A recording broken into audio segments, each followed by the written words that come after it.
ayya'lama annahu in sabara fallahu nasiruhu wala bud. Hendaknya dia ilmui bahwasanya apabila dia bersabar, maka Allah pasti akan menolongnya. Itu pasti. Kalau dia bersabar, sabarnya karena Allah, dia diganggu, dia didolimi, kemudian dia bisa membalas, tapi dia memilih untuk tidak membalas. Dia menahan dirinya karena Allah. Ingat, tapi dia tidak membalas, dia bersabar karena Allah Subhanahu wa taala. Pasti Allah yang akan menolong dia. Ya, Allah fallahu wakil man sabar. Allah itu pembela orang yang bersabar. Wa ahala dzalimahu 'ala Allah, dan dia serahkan orang yang menzaliminya itu pada Allah. Kalau urusan saya mah bersabar. Kalau untuk si zalim itu bukan urusan saya. Biar Allah aja yang nyelesain, kayak gitu. Wa man intasara li nafsi, dan siapa yang dia membela dirinya, dia nggak sabar, dia nuntut, dia ngebalas, wa kana Allahu ila nafsi, Allah serahkan dia, Allah nggak bantu. Dia mau ngebalas, dia menyiapkan perencanaan ini, dia nyusun makar kayak gini dan kayak gitu. Allah nggak bantu. Allah nggak bantu karena dia sendiri yang mau ngebalasnya. Ya, dia menyerahkan kepada Allah. Mau dia sendiri, ya sudah, Allah nggak akan bantu. Fakana huwan nasiru laha. Ya, dan dia sendiri yang mau membela jiwanya. Fa aina man nasarahullahu khairun nasirin ila man nasarahu nafsuhu a'jazun nasirin wa adhaf.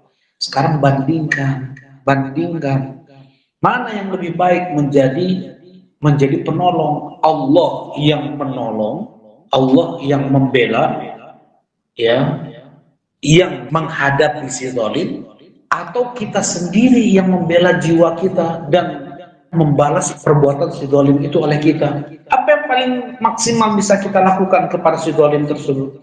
Apa maksimal yang bisa kita lakukan? Tapi kalau Allah yang membalas, oh, siapa yang bisa lawan Allah? Ya, hanya dengan serangga saja Allah bisa membuat seseorang sampai menderita. Ya, ada sebagian orang namanya Jaham ibn Safwan, karena dia ini melawan syariat, menjelekkan para ulama, ya, kemudian Allah kasih serangga masuk ke telinganya dan dia ngacak-ngacak otaknya. Ya, udah, itu tentara Allah Subhanahu wa taala. Allah bisa hanya dengan semuanya tentara Allah. Apa yang ada di tubuh kita ini adalah tentara Allah Subhanahu wa taala. Ya, bisa putus aja sedikit urat, kemudian dia hilang ingatan, hilang penglihatan, udah nggak bisa apa-apa lagi dia. Bisa nggak kenal sama keluarga. Allah Subhanahu wa taala bisa melakukan segalanya.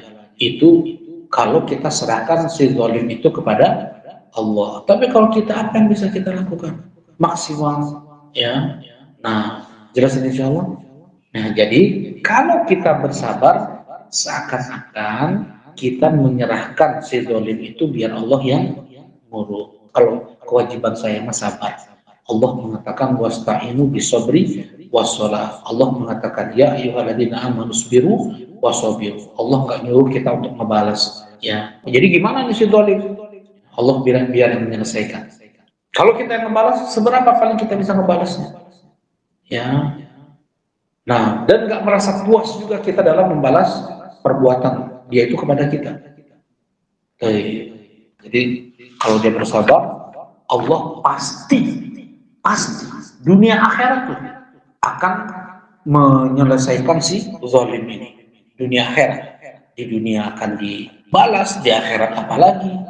Ya bukan hanya dunia saja, bukan hanya akhirat saja, dunia akhirat. Di dunia Allah akan timpakan berbagai macam bentuk kesulitan kepada si zalim ini. Ya, kemudian di akhirat Allah akan tuntut nanti. Kan orang yang zalim gimana nanti di akhirat? Ya, bangkrut. Bagaimana itu? Amal solehnya akan diberikan kepada orang yang dizalimi. Tapi dia nggak punya amal soleh. Gimana dong?